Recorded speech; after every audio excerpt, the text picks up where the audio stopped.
ఒక్క శరీరంలో బ్రహ్మ, విష్ణు, మహేశ్వరులు 3 దేవతల శక్తి ఒకే రూపంలో అవతరించిన ఆశ్చర్యకర రహస్యం తెలుసుకుందామా?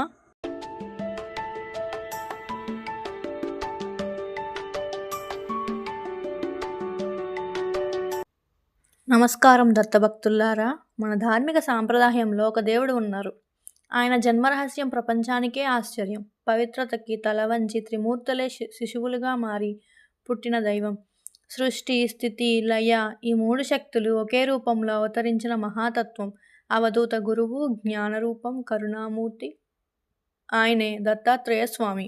ఈరోజు ఆయన జన్మరహస్యం, పేరుకి అర్థం, అనసూయమ్మ మహిమ మొత్తం ఒకే వీడియోలో క్లియర్గా తెలుసుకుందాం. దత్తాత్రేయ స్వామి వారి జన్మరహస్యం అనేది హిందూ ధర్మంలో అత్యంత అద్భుతమైన ఆధ్యాత్మికమైన కథలలో ఒకటి.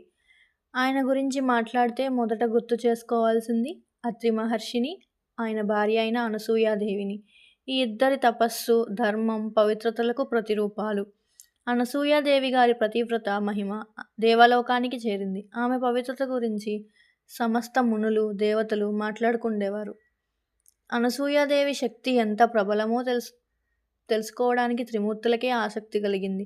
బ్రహ్మ, విష్ణు, మహేశ్వరులు లోకాన్ని సృష్టించే, చూసుకునే, రక్షించే మహాదేవులు. ఆమె పతివ్రతా శక్తిని పరీక్షించాలనుకున్నారు.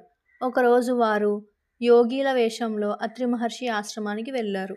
అత్రి మహర్షి ఆ సమయంలో తపస్సులో ఉండగా అనసూయమ్మ వారిని ఆతిథ్యంతో ఆహ్వానించింది. అప్పటికప్పుడు ఆ ముగ్గురు ఎంతో కఠినమైన, ఎవరో ఒక స్త్రీకి చేయడం అసాధ్యమైన పరీక్ష పెట్టారు.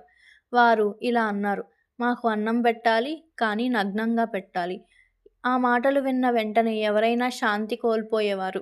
కానీ అనసూయమ్మకు మాత్రం ఒక్క క్షణం కూడా భయం లేదు. ఎందుకంటే ఆమె దివ్యశక్తి, పతివ్రతా బలం అపారంగా ఉండేది. ఆమె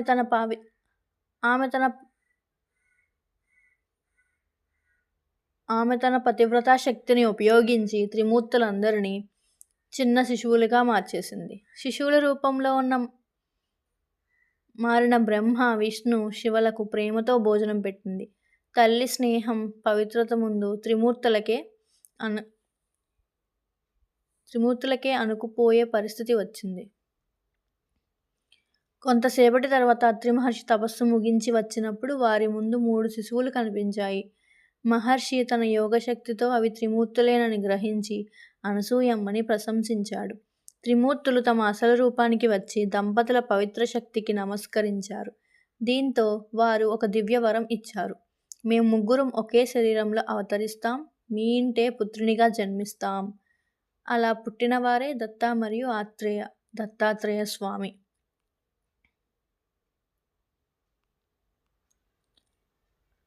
దత్త అంటే ఇవ్వబడినవాడు లేదా వరంగా ప్రసాదించబడినవాడు అని అర్థం. త్రిమూర్తులు బ్రహ్మ, విష్ణు, శివ అనసూయమ్మకు వరంగా పుత్రుడిగా దత్తమయి పుట్టారు. అందుకే ఆయన పేరు దత్త.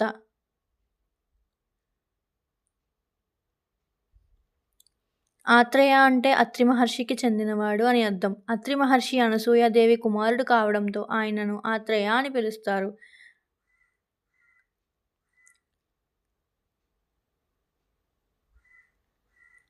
దత్తాత్రేయ అంటే త్రిమూర్తులు ఇచ్చిన వరంగా అత్రి మహర్షికి పుట్టిన దివ్యపుత్రుడు.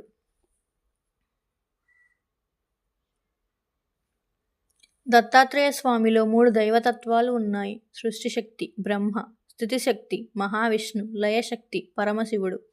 ఒకే దేహంలో 3 శక్తులు ఉండడం వల్ల ఆయన అవధూత గురువుగా ప్రసిద్ధి చెందారు. దత్తాత్రేయ స్వామి చిన్న వయసులోనే విపరీతమైన జ్ఞానం సంపాదించారు. ఆయనకు గురువులు మనుషులు కాదు, ప్రకృతే గురువు. పర్వతాలు, జలపాతాలు, గాలి, అగ్ని, చంద్రుడు, సూర్యుడు ఇలా మొత్తం 24 గురువుల నుండి ఆయన జీవిత సత్యాలను గ్రహించారు. అందుకే ఆయనను యోగేశ్వరుల యోగేశ్వరుడు అని అంటారు. దత్తాత్రేయ స్వామి శిష్యులు అన్ని చోట్లా ఉన్నారు. ఆయన భక్తులకు ధైర్యం, జ్ఞానం, శాంతి ప్రసాదించే దేవుడు. మనసులోని భయాలు, నిస్పృహలన్నిటినీ తొలగించే కరుణామూర్తి. ప్రతి సంవత్సరం మార్గశిర పౌర్ణమి రోజున దత్త జయంతి జరుపుకుంటారు. ఆ రోజు దత్తాత్రేయునికి దీపం వేయడం, దత్తగాయత్రిని జపించడం, గురుచరిత్రను చదవడం అత్యంత పుణ్యకరం. దత్తాత్రేయ స్వామి తత్వం మనకు చెబుతుంది, జీవితంలో ఎక్కడ చూసినా గురువు ఉంటాడు. ప్రకృతి నడకలోనే జ్ఞానం దాగి ఉంది. అంతర్లీనంగా మనసును శాంతిగా ఉంచుకొని భక్తితో నడిస్తే దత్తాత్రేయ స్వామి కరుణ ఎప్పుడూ మనతోనే ఉంటుంది. ఇదే దత్తాత్రేయ స్వామి దివ్యమైన జన్మరహస్యం. ఓం శ్రీ దత్తగురువే